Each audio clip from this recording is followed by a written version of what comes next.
Ano, medyo natapos ko na ang mga ginagawa kong funk sa lahat ng mga na-record ko na music. At sa lahat talaga yon, kahit yung mga luma, kahit yung mga interview sa akin, ginawa ko na rin ganun. Ginawa kong funk yung dating. Pati yung mga collaboration ko, ginawa kong funk.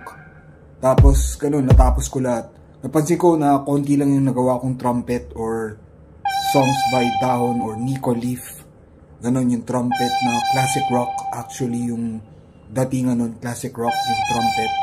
Dahil ganon, classic rock siya, bali, yun yung rock. Bali meron tayong rock, yun yung trumpet. Yung hash brown, ano yun, reggae yun, na may pwedeng dubstep, tsaka dub. Karamihan dun puro dub. Tapos may konting reggae, tapos may konting dubstep. Pero ganon, dub, madalas dub yun. Yung dub nun, yung parang ganun, mga parang hip-hop, yung hip-hop din. So, si Chrysler may mga dub din siya, tsaka, ewan ko kung may dubstep, pero halos lahat, kabuuan ng lahat ng mga ginawa ko, puro Chrysler. Pati yung mga collab ko. Tapos yung mga pangalan kong DJ Fresh Up, biniro ko na, medyo may tinira akong iba doon, yung medyo nag-DJ talaga. May konti siguro, isa lang yata. DJ Fresh Up, pero wala na yun pangalan na yun. Chrysler na kasi yung DJ Fresh Up kumakanta rin. So ginawa ko ng Chrysler yung pangalan. So yan, parang in my previous hologram, sinabi ko na ganun, na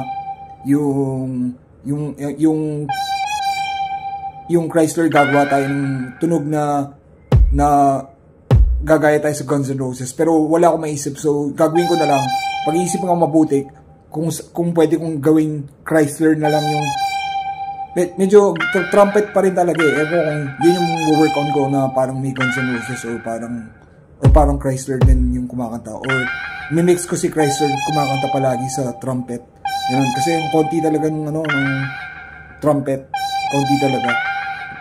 Ito yun pa naman yung palagi kong pinapakinggan sa mga music, mga Led Zeppelin, mga ganun, Jimi Hendrix.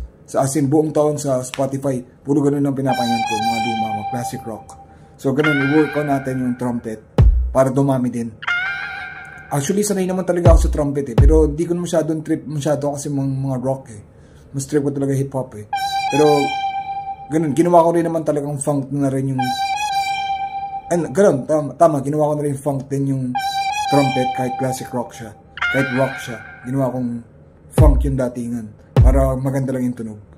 Tapos ganun lang, yun lang yung sasabihin ko. Work on ng trumpet lang. Or Dahon. Or Nico Leaf. Ganun. English ang Tagalog rock. Tagalog rock.